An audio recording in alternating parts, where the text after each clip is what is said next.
Hello. This presentation is meant to be the concluding activity for the constructivist lesson you just participated in, where you were asked to define constructivism and identify some positive attributes, some drawbacks, some potential reasons why you might not incorporate in your classroom, and also the reasons why you should. Typically, to end a constructivist lesson, we wouldn't want to do a teacher-centered activity. This presentation is more teacher-centered in nature, but given the constraints of doing the professional development completely online, this is kind of where we're at. So, in an ideal situation, I would rather have all of the participants in the same room and just discuss, our definitions for constructivism that we were able to come up with through reading the articles and interacting with the sources. But given the situation, we are not able to do that. So this is kind of the best way to conclude this activity so that we all can make sure we're at the same understanding of constructivism. So this presentation is entitled Constructivism. What is it and why should we use it? First off, the impetus for this intervention. While I was observing my own class during one of my lectures, I noticed that the high-level students are a good audience. They take notes, they do examples, they ask questions, they pay attention, they make it look like they're actively engaged. They have everything written down, whatever I write on the board, they write in their notes. They're interacting with me. They're doing everything I ask. Low-level students tend to be disengaged. Most of the time they're sleeping or doing something else, reading books, drawing pictures, basically not doing what they're supposed to be doing. And when I, and you probably experienced this too, when you try to bring them back into the lesson, they hop back in for a short period of time, if at all, and then go back to what they were doing before you try to draw them back in. And then there's the intermediate students. I've noticed that the intermediate students oscillate between these two extremes. They either follow along with the high-level students or they follow along with the low-level students. And if they happen to be involved in the lesson, they are easily distracted. If their cell phone vibrates, if someone says something, if the lesson starts getting a little bit boring in their eyes, then they're off topic. So we got to find a way where we can get all these students actively engaged, not just making it look like they're engaged or just kind of copying down what's on the board, but being actively engaged and developing their own knowledge. So why do students behave this way? Well, there's two possible reasons, but really two possible lists. Some of my students, especially low achievers, need to become personally responsible for their learning. My students need to choose to be engaged instead of being disengaged, and my students need to take ownership of their learning. Have you ever said this to yourself as to why students are disengaged in your lessons or they aren't getting involved? I know that this is the list of statements I've told myself to kind of take the blame off of myself. But realistically, my students are disengaged because I'm making them passive learners. Students are not engaged because my instruction is not engaging, and my students need an opportunity to take ownership. The left list is kind of placing all the power within the student's control. The one on the right is everything that I can control. I choose to make my students passive learners when I use teacher-centered techniques. My students are not engaged because I'm not making a lesson that is engaging them. I can do better. My students need an opportunity to take ownership for their learning. I need to provide them with this opportunity. So the list on the right is the things that I can control as the instructor. The list on the left are the things that are the excuses that we tend to make for why our students aren't involved. Teacher-centered instruction. Typically, I use teacher-centered instruction because it's easy. It's direct. I maintain control of the class. I'm able to get through everything that we're supposed to get through. It's more of a coverage tactic than a depth of understanding tactic, and that's where it falls short. Teacher-centered instruction, the teacher is the primary source of knowledge. All the learning is a result of what the teacher does. When students are involved in teacher-centered instruction, they typically achieve a lower conceptual understanding, and they maintain a negative perception of the course, mostly because teacher-centered instruction isn't fun. It's boring. You sit there and you listen to somebody talk. Teacher-centered instruction is an appropriate instructional technique when the content is too abstract for a student to generate generate knowledge on their own. For example, when you are teaching students about or introducing students to the ratios for sine, cosine, and tangent, students are not going to come up with the names of those ratios on their own. They have to be taught that. It's also teacher-centered instruction can also be useful in technical knowledge that is specific to the course is being given. An example from math is teaching students how to navigate the different menus on the graphing calculator. Students will not be able to generate that knowledge on their own. But when a lesson doesn't fit these two criteria of being too abstract or requiring a technical understanding, maybe we can use an instructional technique that's different than teacher-centered instruction.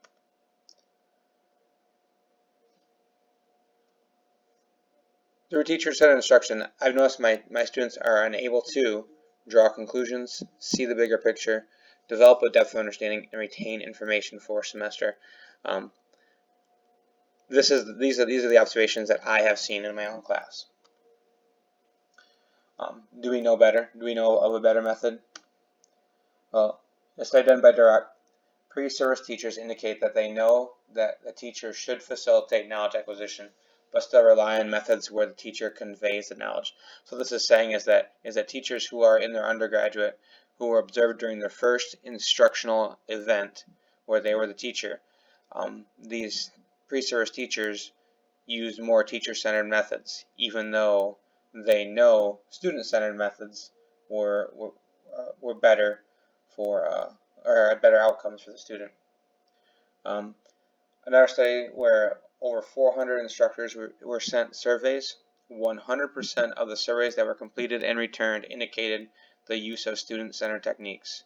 However, the use was minimal for a majority of the test subjects, meaning as teachers we do employ student-centered techniques. However, we don't employ them near enough. So the answer to this question is yes, we do know better. What prevents instructors from using student-centered techniques? Well, we're more comfortable with teacher-centered techniques because that's how we were taught. We are comfortable with the way we were instructed. It worked for us. We are all successful students, which is why we are teachers. We were able to complete high school, college, master's programs. We are good students. Teacher-centered techniques will work for your high achievers because they want to learn. Low achievers, intermediate level achievers, teacher-centered instruction might not be the best way to teach them. Also, we lack experience facilitating and preparing student-centered techniques. It is overwhelming to think you're going to create a lesson and give it to the students and say, "All right, guys, you figure it out. I'll be here to help you when you get stuck." And that's how we should feel because we don't have a lot of experience using these types of lessons. Student-centered instructional techniques also take up too much class time. If you could see me, you'd notice the air quotes, too much class time. They also require the teacher to give up control. Most of us became teachers because we like to be in control, and student-centered techniques require us to give that control over to the students, at least partially. Student-centered techniques, we think they might be too difficult for our students, but they're not going to be good at them right away. It takes time to develop those skills, and it's going to take class time, but it's worth it in the end. Also, student-centered techniques require the students to be engaged in order to be successful. So you're probably looking at your class and saying, well, my high achievers will do just fine because they're always engaged. What about the low achievers and the intermediates? Well, once you place the ball in their court and say, hey, you're only going to learn if you want to, or we address topics that they're curious about and are able to investigate in the ways that they think will be the best ways to learn, they'll get engaged because they have the control of the situation. Constructivism. Constructivism isn't the only student-centered approach, but it is one student-centered approach that I've chose to look at for the sake of the study. In a constructivist instructional technique, students construct their knowledge by associating their current experience or what they have seen in a new environment or via technology with the prior knowledge in order to construct their own understanding.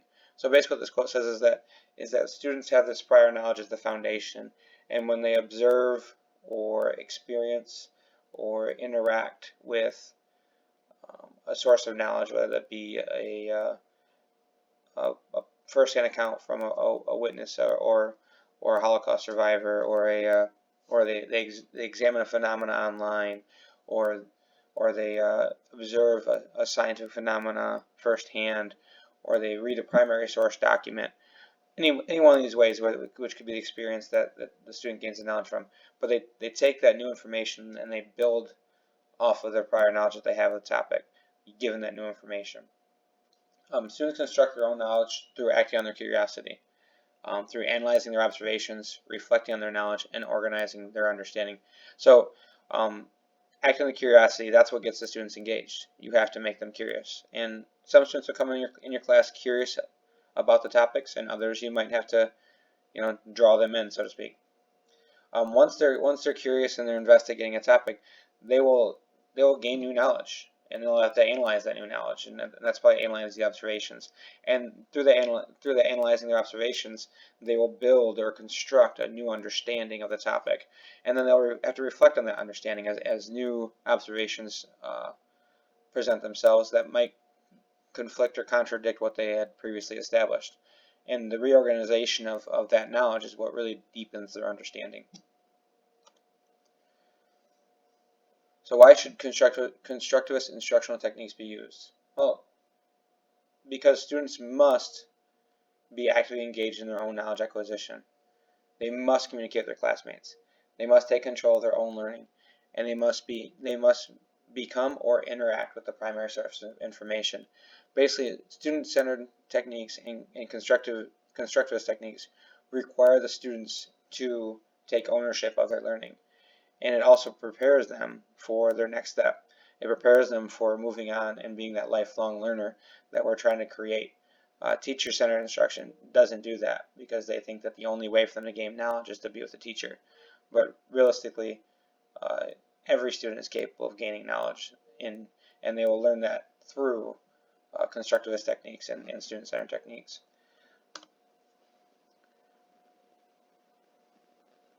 When students become actively engaged, when they communicate with their classmates, when they take control of learning, when they interact with the primary source or become the primary source, they develop a deeper understanding, which will change the student's perception of your course.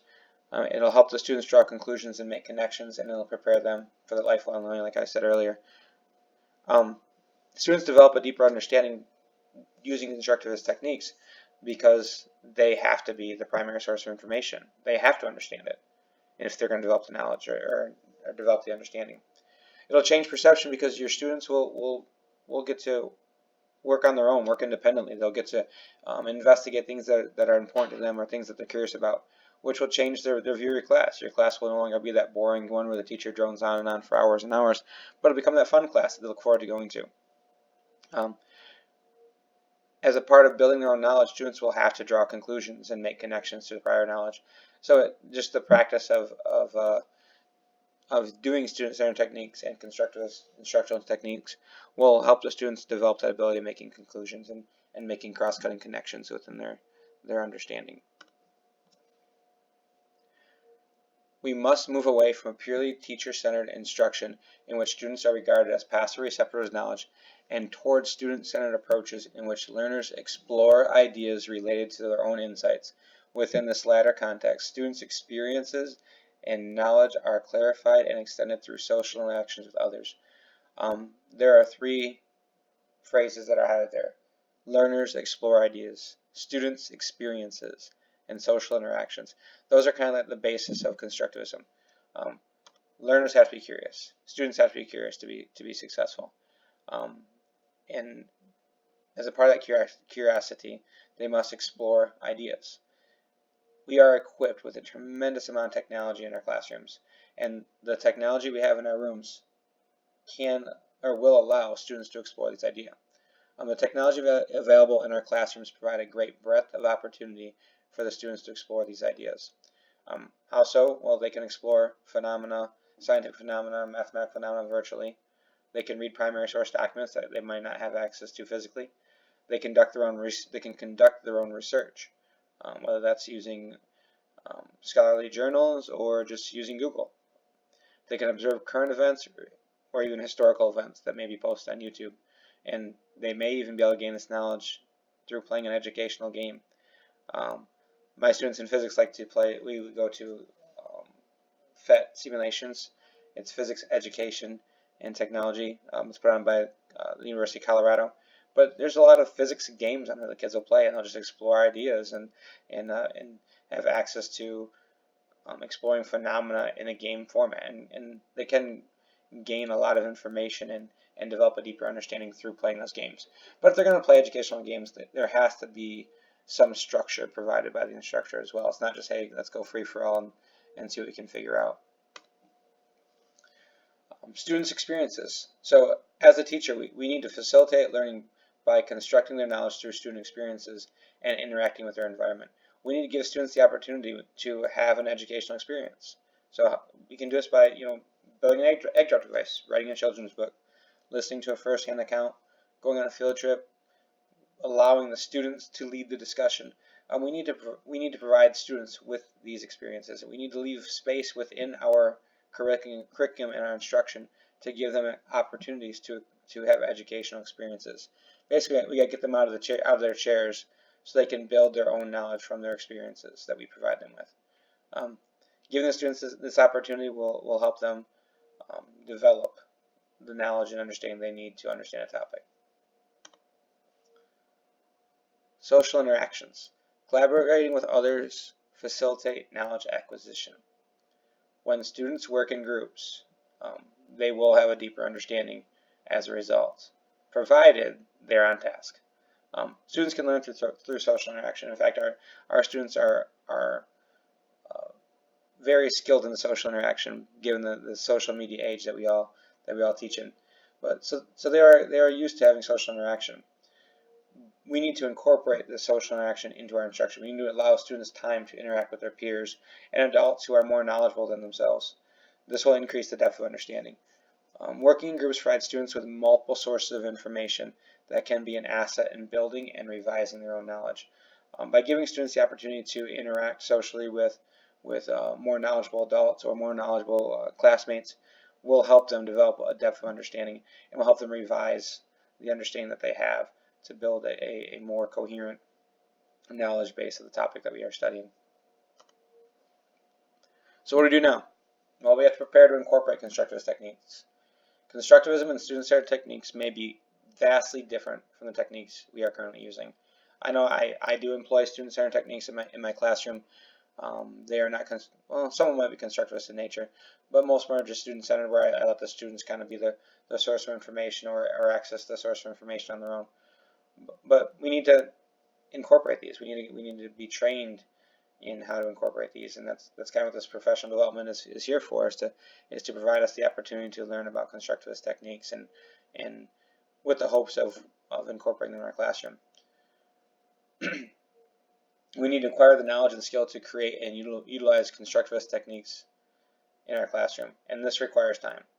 It's going to take time to gain the skills to make meaningful constructivist lessons. But we have lots of time. We have 180 days this coming school year where we can try out these techniques. And we need to be willing to collaborate with each other and support each other. We need to learn from each other's successes and failures and be willing to share. I think we learn more from our failures. So don't just go on and talk to each other about how oh man, this constructivist lesson I created works so well. Go on and say, hey, I tried this out and it didn't work very well. Can you help me identify where the hangups are, what we can do to make it better for next time? Social constructivism works for us too. So we were talking about how students can gain a better understanding by working in groups. Well, us as teachers can gain a better understanding by working in groups and by working together to get a deeper depth of understanding of constructivist topics and techniques. So implementation of constructivist techniques. Constructivist instructional techniques do not fit every lesson. They don't. I'm not asking you to go out and say, let's do constructivist instructional techniques every single day. It won't work, because there are certain topics that the students just need to be taught directly through a teacher-centered lesson. We talked about earlier topics that are too abstract or require some technical knowledge. Students won't be able to acquire that knowledge on their own. So we do need to use teacher-centered instruction. What I'm asking here, though, is that as you develop your lessons, consider using different instructional techniques that place the students in different roles. Don't always put the students in a passive role. Don't always put the students as the audience. Try to create lessons where the students are the primary sources of knowledge, where the students are the teachers, where the students are the performer. Don't just think about constructivist techniques as you're writing lessons, but try to think from a constructivist mindset. Put yourself in the student's roles. How could I build this understanding by interacting with technology or with other educational experiences you might have in your classroom? Also, give the students an opportunity to take ownership of their learning, because the positive outcomes are worth the extra effort by you, the instructor. So it's going to take time to develop these constructivist techniques. It's going to take effort, a lot of effort on your part to incorporate them. But give your students the opportunity to be the owners of their own learning, because the benefits far outweigh the cost on your end. And don't be afraid to waste class time. You and your students will not be good at constructivism right away, but it's worth the effort. It's worth putting in the effort. This coming school year, my goal is to use at least one constructivist lesson per unit, and hopefully, as we go through the year, that one per unit will turn into 2 per unit or 3 per unit. And you got to make sure that you're not trying to force a constructivist lesson onto a lesson that might be taught better in a different way. But just look for the opportunities to incorporate them as you go through the school year. Once again, thank you for your time. I hope this is informative. And as always, if you have any questions, my email is at the bottom of the page for Task 3. Thank you again.